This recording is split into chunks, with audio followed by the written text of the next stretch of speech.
Well, hello, writers. Welcome to episode number 20 of How Do You Write? If you watch this on video on Facebook or on YouTube, if you look over my shoulder, you can see a very dead little flat dog behind me on the desk. That's Dozy. I have already lamented in my writer's email about how she does not like to go outside in the rain. So that's something we're going to be working with her on because oh my goodness, it has been raining here just for like 2.5 days, and it's been spectacular. We've all enjoyed it. The episode today is with my friend Holly Robinson, who is just a delight. It was so fun to talk to her. I'd actually never talked to her face to face on Skype before. It's always been over on the telephone or old fashioned telephone or on email. And so that's great. You're going to really enjoy her. She is so fun. And in writing news, my only bit of writing news is that I'm working hard to meet my deadline on Wednesday for the revised third Songbird book. I'm going to hit that, but I still have quite a bit of work to do, as usual. And the big news is that I launched the Venice Spring 2017 writing retreat. This was something I was super excited to do. I've been working on it behind the scenes, talking to hotels and getting everything in line. But I honestly didn't know if it would fly. I could put out the call for people to come write with me in Venice to attend workshops with me. But perhaps no one would sign up. No one would be interested. And within 4 days, it's almost full. So it's going to happen.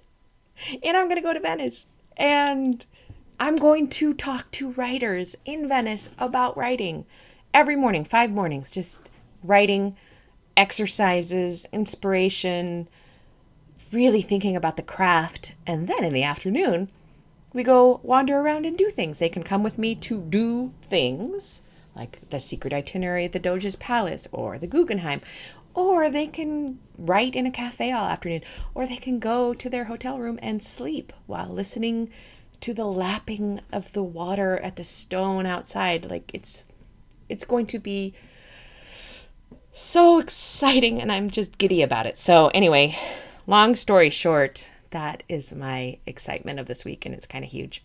So whatever part of the process you're in, my friend, I would say do some more. Write a little bit more this week. Write 10 words more than you plan to. All of those words add up. All of them make you a better writer. And I believe in you. So let's jump into the interview, shall we? Enjoy. Well, I am so pleased to talk to my friend today, Holly Robinson. Hello, Holly. Hi, Rachel. It's so nice to see you all the way across the country. I'm delighted. I know we've been friends a long time, but I've never talked to you face to face like this. I know. This is much better than just talking on the I phone. love technology. Let me give you a little bio here. Novelist, journalist, and celebrity ghostwriter Holly Robinson is the author of the memoir The Gerbil Farmer's Daughter, which was great, by the way, and many novels, including the most recently published Folly Cove that came out from Penguin. Her articles and essays appear frequently in the Huffington Post, More, Parents, and Redbook, and she and her husband have 5 children and a stubborn Pekingese. They divide their time between Massachusetts and Prince Edward Island, and they are crazy enough to be fixing up old houses one shingle at a time in both locations. All true, except for the part about More magazine, sadly defunct. Oh, is it defunct? I didn't even know They that. just went out of business. Yeah. That's too bad. Another magazine bites the dust. So sad. Yeah.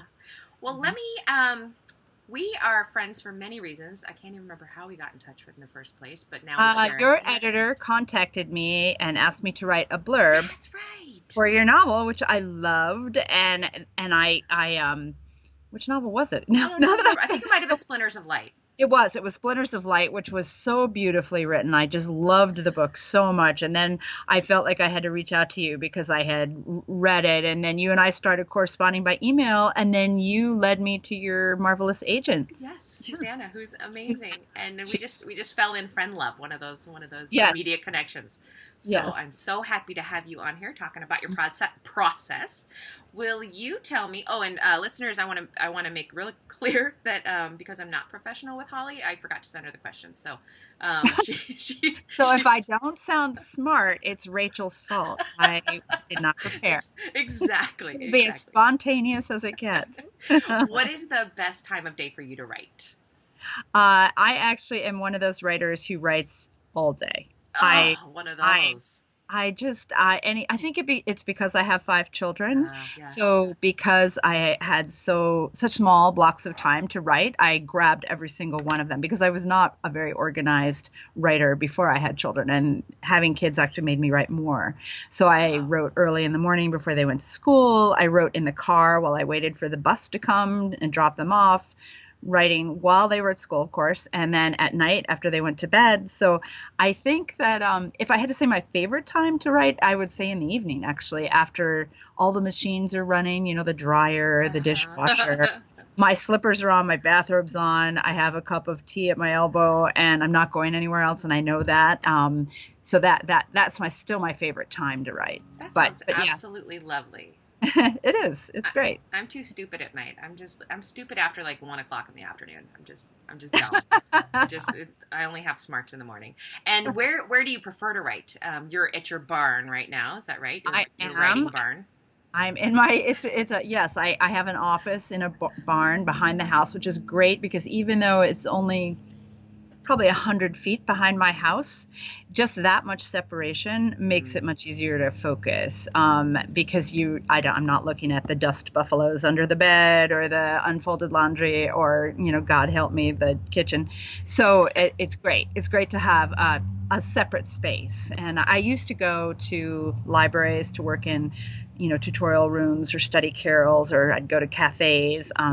But I'm also too much of an eavesdropper to do well in cafes. And so that didn't work as well for me. So this is great. I love having a barn behind my house that I can work in. So I have an office in the barn, but right now, actually, as you can see behind me, I'm on my screen porch, which is attached to the barn. Oh, so it's like screened also? So like yes, because no bugs can come in? If you don't screen your porches here, I'm in northern Massachusetts and I'm near the ocean and there are a lot of marshes.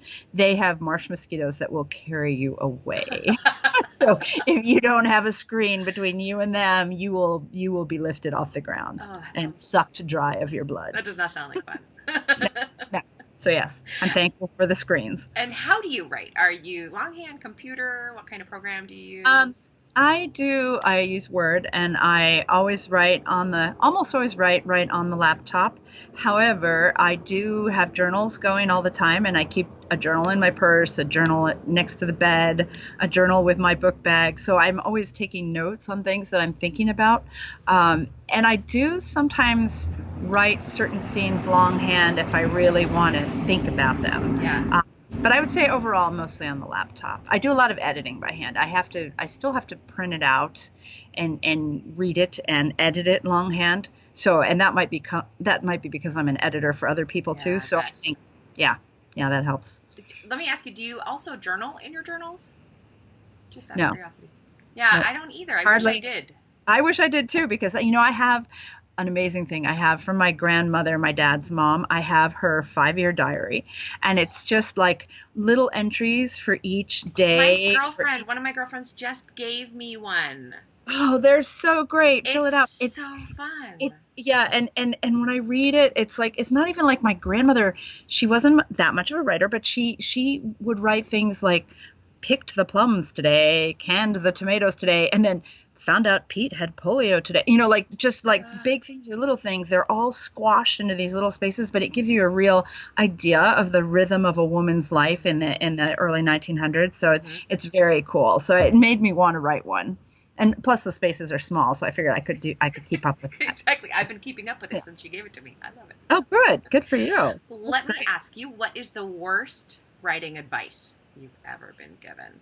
Definitely the worst writing advice was the first writing teacher I had. He was he basically, this was a writing workshop teacher I had who in my MFA program, I got a biology degree, so I never thought I was going to be a writer until last semester of college. And then I took an elective course and in creative writing and just couldn't do anything else after that. And I was headed for medical school before that. You can imagine how That's such a thrilled shift. my dad was when I Yeah. said, "Dad, guess what? I'm not going to be a doctor. I'm going to be a writer." He was so happy. I think he sent me dental school brochures, and then he sent me nursing school brochures because he was, he's like, He's "You like, need to make a please living. snap Yeah, out of it. please snap out of it." So, but the worst thing worst writing advice I ever had was I then went and got an MFA because I figured I needed to read, like, I don't know, Virginia Woolf, Hmm. James Joyce. I had never read any literature at all. So I went to graduate school to do that and to be in writing workshops. And this one writing workshop teacher told me that my writing had as much depth as a television commercial and I might as well give up. And Are that you was absolutely the kidding? worst thing. And of course I cried. I went in the bathroom and cried. Of course And you did. he said, "You might as well be writing for television afterwards." Because I went and said, "What did you really mean by that?" He said, "I meant you should just be writing for television." What he meant was, and actually in some ways he was right. I was in a very literary MFA program, and I had always grown up reading mystery novels and thrillers, and You were I writing really commercially. like plot, and I was Yes. writing commercial fiction in a very heavy duty literary writing. But that advice, just give up, was just horrible. That was the worst advice I ever got. I Yeah. just think that's a teacher letting the student down. Period. Well, yeah, yeah. There's Obviously, no reason for that. recognizing who this. I know you're a writing teacher, and I bet you're a good one because you have to recognize what is it that the student wants to. And I've taught writing too. What does the student want to have come out? And it doesn't have to be your vision. It has to be Exactly. crafting that individual's vision because that's what makes the world go around. It just whether you're a writer or not is all these different perspectives Yeah. and personalities, and where would we be if everybody wrote the same kinds of books? And there's room for all that. Ooh, that just Of makes me course. mad. A little Yeah, pit of yeah, anger in my stomach. yeah, Okay. yeah. Well, Well, on the other hand, what secret writing tip of awesomeness did you discover the hard way? Okay. So I used to. There are two things. The first is I used to always write my novels and then try to sell them. And it wasn't until after I'd sold a novel and an editor said, "Guess what? We would like another novel from you," which is of course reason to cheer. This was at Penguin, my editor there, but she said, "We need a synopsis first." And I had never written a synopsis. I had avoided them like the plague, Yeah. because they in fact are really hard to write and they're awful and it's the worst writing you'll ever do. And I just dug my heels and I'm not doing that. I'd rather write the whole book. But in fact, it is a really good thing to do, and it's not a big secret, but it actually helps you kind of see the book, and it doesn't. I thought never always avoided it because I thought it would take away the creativity or the spontaneity in my writing. In fact, it does the opposite. It gives you kind of a framework, but then you can burst out of that and you can Hmm. change it, and it morphs as you go along. So that's one tip.